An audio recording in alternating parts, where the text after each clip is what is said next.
Sir, ಈಗ 222 ಶಾಸಕರು ಕೂಡ ಹನಿ ಟ್ರಾಪ್ ಆಗಿದ್ದಾರೆ ಅಂತ ಮಾಗಡಿಯ ಮಾಜಿ ಶಾಸಕ ಮಂಜುನಾಥ್ ಸ್ಫೋಟಕ ಹೇಳಿಕೆ ಕೊಟ್ಟಿದ್ರು. ನೋಡಿ ಇವ್ರೆ ಯಾರ್ಯಾರು ಏನೇನು ಅಂದ್ರೆ ನಾನು ಇನ್ಕ್ಲೂಡೆಡ್ ಇಲ್ವೇನ್ರಿ ಅದರಲ್ಲಿ? ಇಲ್ಲ ಅಂದ್ರೆ ನಾನು ಇನ್ಕ್ಲೂಡೆಡ್. ನೋಡಿ ಹಿಂಗೆ ಬಾಲ್ಯಶಾಹಿ ಹೇಳಿಕೆ ಕೊಡೋದ್ರಿಂದ ಜನರ ನಂಬಿಕೆಯನ್ನ ನಾವೇ ಕಳ್ಕೊಳ್ತಾ ಇದೀವಿ. ನಮ್ಮ ಮೇಲೆ ನಾವೇ ಹಿಂಗೆ ಕೆಸರು ಹಾಕೊಂಡಿದ್ರೆ ಯಾರ್ರೀ ಜನ ನಂಬ್ತಾರೆ? ಅದಕ್ಕೆ ಪಬ್ಲಿಕ್ ನೀವು ನಮ್ಮ ಯುವ ಪೀಳಿ ಕೇಳಿ, ಏನಾಗಬೇಕಪ್ಪ ಅಂದರೆ ಆಫೀಸರ್ ಆಗಬೇಕು, ಡಾಕ್ಟರ್ ಆಗಬೇಕು, ಇಂಜಿನಿಯರ್ ಆಗಬೇಕು ಅಂತಾರೆ. ರಾಜಕಾರಣಿ ಆಗ್ಬೇಕಂತ ಯಾರು ಹೇಳ್ತಾರೆ ಹೇಳಿ? ಇಂಥ ಹೇಳಿಕೆಗಳಿಂದನೇ ಆಗ್ತಾ ಇರೋದು ಇವೆಲ್ಲನೂ. ಸಿಬಿಐ ಅವಶ್ಯಕತೆ ಇದೆಯಾ ಸರ್?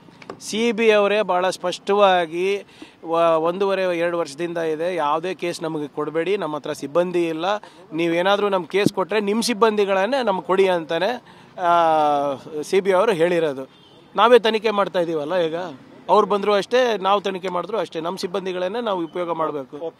ಸರ್, ಈಗ 222 ಶಾಸಕರು ಕೂಡ ಹನಿ ಟ್ರಾಪ್ ಆಗಿದ್ದಾರೆ ಅಂತ ಮಾಗಡಿಯ ಮಾಜಿ ಶಾಸಕ ಮಂಜುನಾಥ್ ಸ್ಫೋಟಕ ಹೇಳಿಕೆ ಕೊಟ್ಟಿದ್ರು. ನೋಡಿ ಇವ್ರೆ ಯಾರ್ಯಾರು ಏನೇನು ಅಂದ್ರೆ ನಾನು ಇನ್ಕ್ಲೂಡೆಡ್ ಇಲ್ವೇನ್ರಿ ಅದರಲ್ಲಿ?